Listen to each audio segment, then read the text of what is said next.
Consider supporting ArchaeoSoup on Patreon for as little as $1 per month. Link available in the video description. Thank you.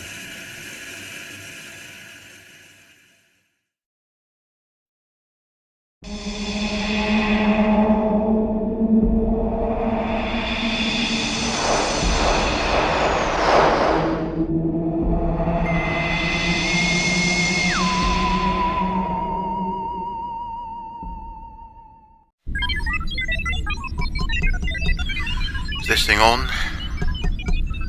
Okay. This is Dispatch Alpha 101 Charlie Victor, Moon Recon Station, designation Glean, Forward Archaeological Assessment Unit. Beginning transmission. Today I would like to submit for the Council's consideration the phenomenon of the T-shirt people. Do bear with me on this, but I think this theory does hold up to closer scrutiny. During the 20th century, the ubiquitous garment, which is known as the T-shirt, started to crop up across the globe. This seemingly had its origins in the North American continent, and it's clear that originally the T-shirt was actually an undergarment. It seems that this was some sort of expression of freedom, of comfort. It's hard to know precisely why, though some people do draw analogies with superheroes that turn up in mythical literature of the time, having their underwear on the outside of their costumes. In fact, many T-shirts seemingly directly reference such mythical beings, though of course correlation does not equate to causation.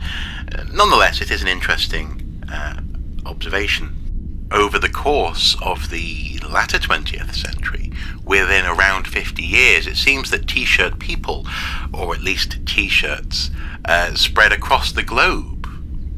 Quite a phenomenal rate of spread and uptake, and in fact there's quite a lot of research being done at the moment into the typology of T-shirts.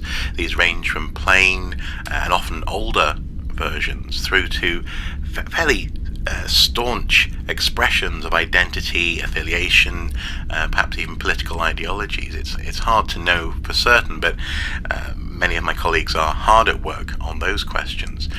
But a key offshoot of the T-shirt phenomenon is personal ornamentation. It appears that many people took to designing their own T-shirts, the tie-dye variation being one such expression of this sort of personal modification, I suppose, of the T-shirt. Whoever the T-shirt people were, and however it is the T-shirt culture spread, it is likely that their great rivals were in fact the shirt and tie people. Whether there were attendant beliefs, social norms, religious practices that vary between these groups, it's hard to say for certain, but these groups appear to have been at the very least divergent in some respects. Tie people, as one colleague has decided to assign nomenclature, Thai people tended to spend a lot of time together in tall buildings. The specifics of capitalism, of course, in the late 20th century and early 21st centuries are subject to debate, but it seems that the Thai people were more likely to be involved in ancient monetary transactions at a large scale, whereas T-shirt people appear to be much more thinly distributed through communities. You're much more likely to see smaller groups of T-shirt people in many more places and larger groups of Thai people in fewer places. The abundance of glass in Thai buildings speaks of openness, light and access, yet the great height of these buildings says an awful lot about actually limiting that access and creating an exclusive space. So there seems to be an irony inherent in an aspect of Thai culture. Perhaps they're trying to appear open to the world and approachable, but Clearly they didn't want to be too approachable. Some have suggested that the tie was in fact a punishment akin to a noose, a symbolic noose, and that these people were being gathered together, perhaps against their own will, to perform some sort of role, some sort of work for society at large. This is difficult to prove, though modern facsimiles, experimental archaeology, which is ongoing, does show that these garments are extremely restrictive and uncomfortable around the neck. It's an interesting theory at the very least, and the prevalence of ties in burial contexts actually potentially highlights a connection with the concept of death. Perhaps these people were closer to death.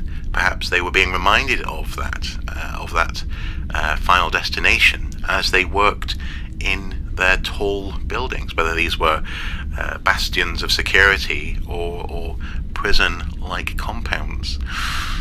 Of course, the tie may have been a symbol of rewards to come in the afterlife.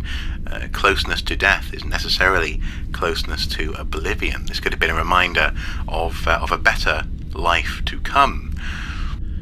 Some people on human colonies in other parts of the solar system claim great affinity with the T-shirt people. They very much identify with the culture, and in some cases the human legacy of the T-shirt people.